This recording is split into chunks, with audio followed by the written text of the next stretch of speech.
Let's look into the film. In this video, we're looking at Jordan Phillips, the guy that the Cowboys traded for, and we're going to be looking at his film, not from a point of view of stats or what have you, but what he brings as a philosophy.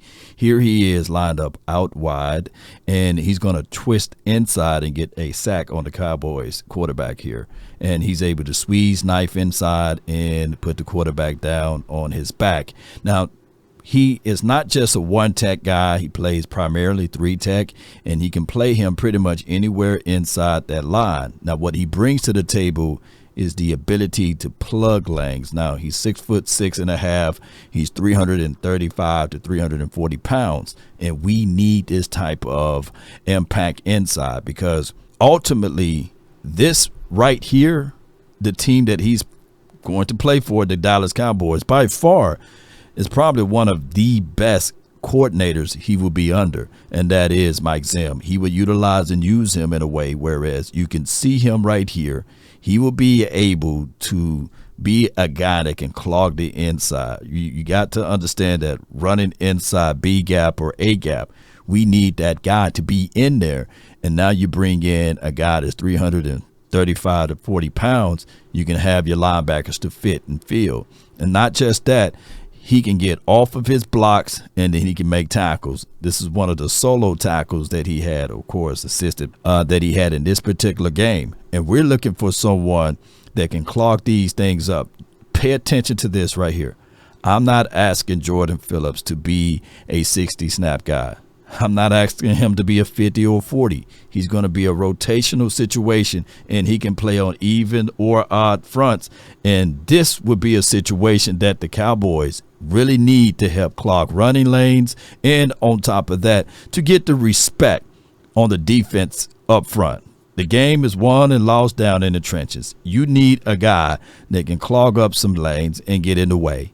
He's not a world beater, but for us, he's the world for the linebackers. And on top of that, you can only double team so many guys. And think about this rotation as it relates to a bigger body down inside with girth. Now you can see more and more of Osa. Now you can see more and more of Mozzie. Now you can see more and more of Rodgers. You mix all of this stuff in, and you will see that this was a good situation. I like this play. He played through the echoes of the whistle and managed to get a sack here. I love it. He comes around and he chases down the quarterback here.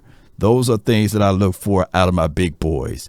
And on top of that, we're not asking him to do this because we know we got the Parsons. We know we got MK, which is Marshawn Nealon. We also in the bag got D-Law. So these are things that I'm saying to each and every last one of you all is that we add in a guy like Jordan to be able to be in the mix and penetrate and stop the run.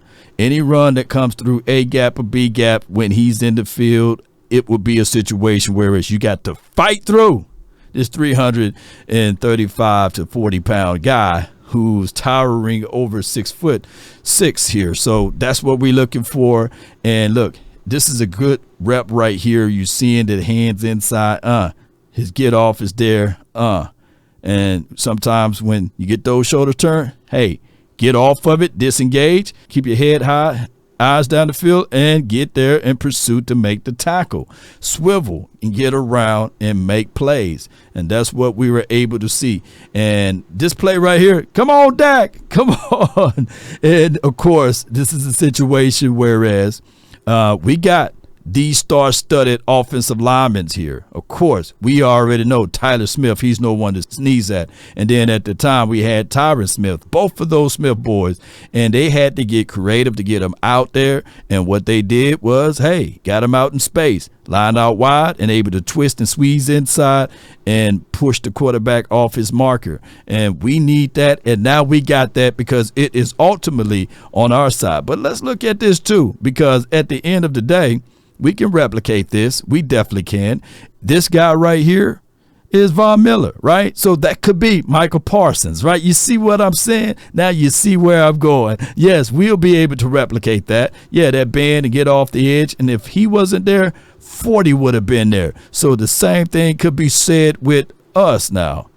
Hey, if Jordan can't get there, Parsons would get there. MK would get there. Or Eric Kendricks. The list goes on, and I truly believe that this is probably one of the better teams that Jordan Phillips been on now with the Dallas Cowboys to be able to help alleviate some of the pressures on other guys and be in the mix to help this team out defensively speaking. Cowboy Nation, we also got linebackers that we literally see that these guys don't mind filling gaps, coming down, hitting and filling. Hook to sideline. We got that. The secondary as it relates to the safety room, we okay with that. And just the other day, I saw Trayvon Diggs pick off the quarterback the other day. So I'm looking at this DB room. We good. We got Carson's who's playing phenomenal too during these training camps. It would be a good situation for us to sit back and just relax because now we got an enforcer down inside that can help alleviate some things. Post me your thoughts. Post me your concerns down below of my guy, Jordan Phillips. Let me know how you feel. That's been my time. I really thank you all for yours. And remember, you're listening to nothing but the Bass. Go Cowboys.